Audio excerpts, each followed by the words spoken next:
Hello, my name's Gavin, this is Genre Books, and it's Tag Tuesday. Now, I do a tag every Tuesday. I permanently seem to be behind the curve.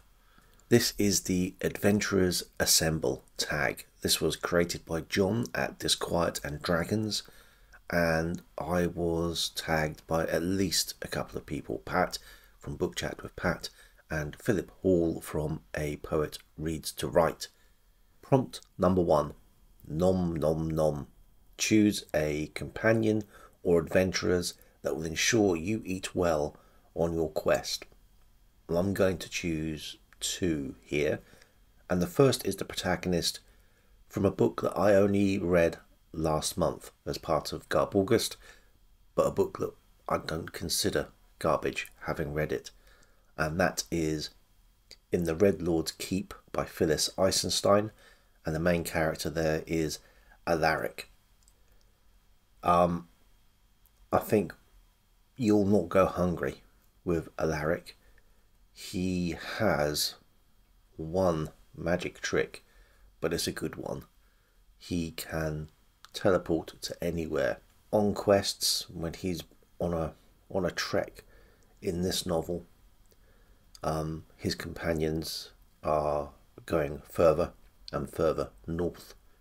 Food is scarce and the winter is unusually harsh, and he runs himself ragged, teleporting back to an area which is full of game, where he is able to get food for people. I mean, in hindsight, I don't understand why he didn't just teleport to some pantry in a castle, but I think he's probably afraid of being caught. But with someone always able to go to somewhere where there is food, you're not going to go hungry.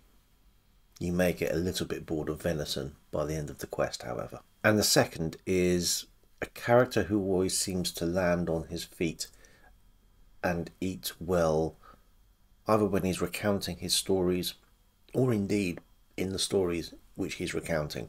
And that is Brigadier Gerard from The Adventures of Brigadier Gerard from Arthur Conan Doyle. The framing device for all of the tales of his that I've read is he is in an inn or a tavern or somewhere recounting his exploits and eating and drinking quite well off of the retelling. So I think possibly a raconteur is a good person to have with you on a quest in that regard. In D&D terms, while his stats may be low almost across the board, his charisma is quite high. Prompt number 2. I know this one. Choose a companion or adventurers to help you win a pub quiz. Now, there are plenty in science fiction which I could choose, and I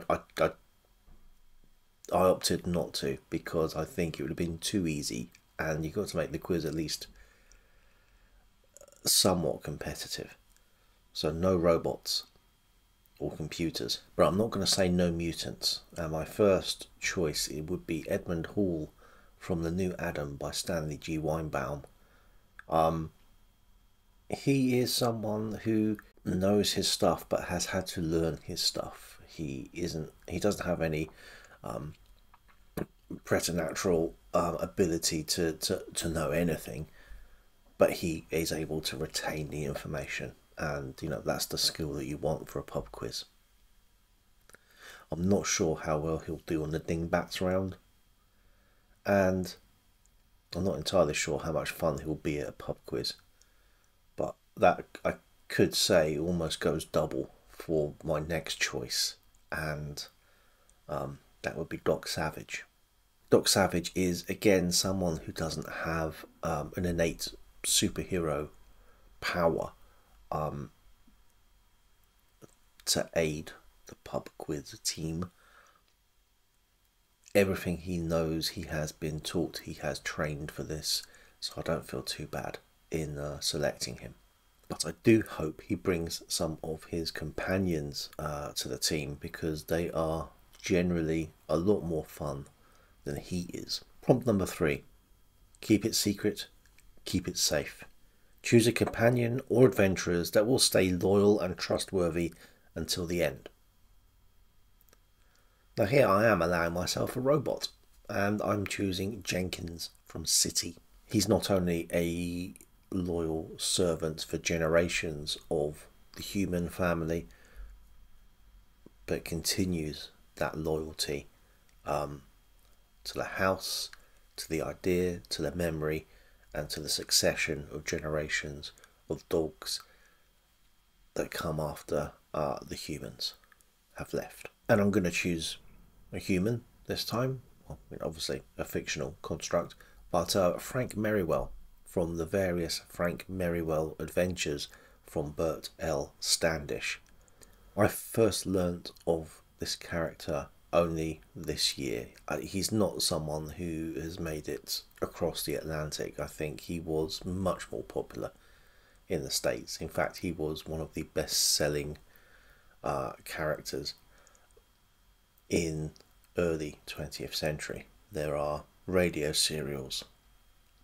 There were cinema serials, not movies. These were the 20-minute Sunday serials that kids would go to see in the 1930s. And Frank is just an example of everything that is right and true. He is steadfast in loyalty to his friends, the loyalty to his school and to his university in later books. He is just someone who oozes dependability.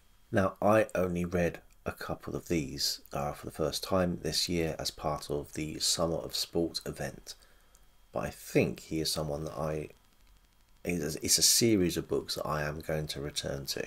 Due to the intended initial audience, which is what you would now call young adult, was then called juvenile if it was called anything at all, and because of the nature of how they were written.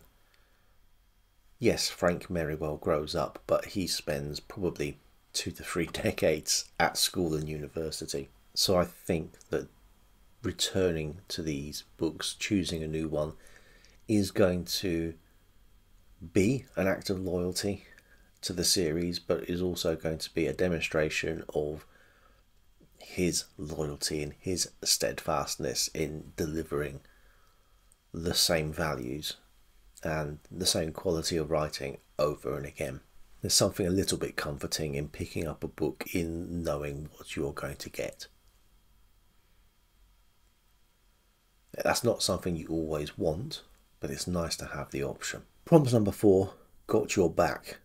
Choose a companion or adventurers that will help you out in a fight. I've chosen John Carter and Tars Tarkas. And I've chosen them because of they always seem to have each other's back.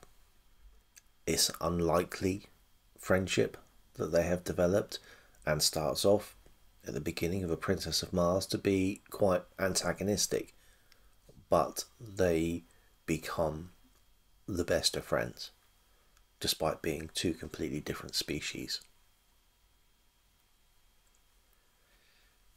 And we have plenty of examples in A Princess of Mars and the Barsoom novels that immediately follow this, showing that they're always there to back each other up in a fight, and they are just willing to to get handy, despite any of the odds that may be against them.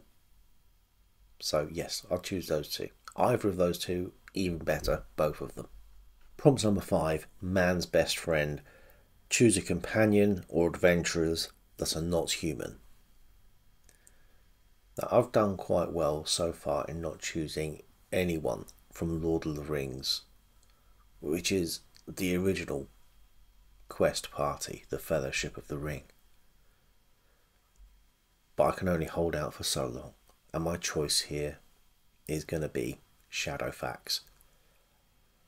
You want a horse of proper quality on a quest, and I can't think of any better or more famous than Shadowfax. So yeah, that's it.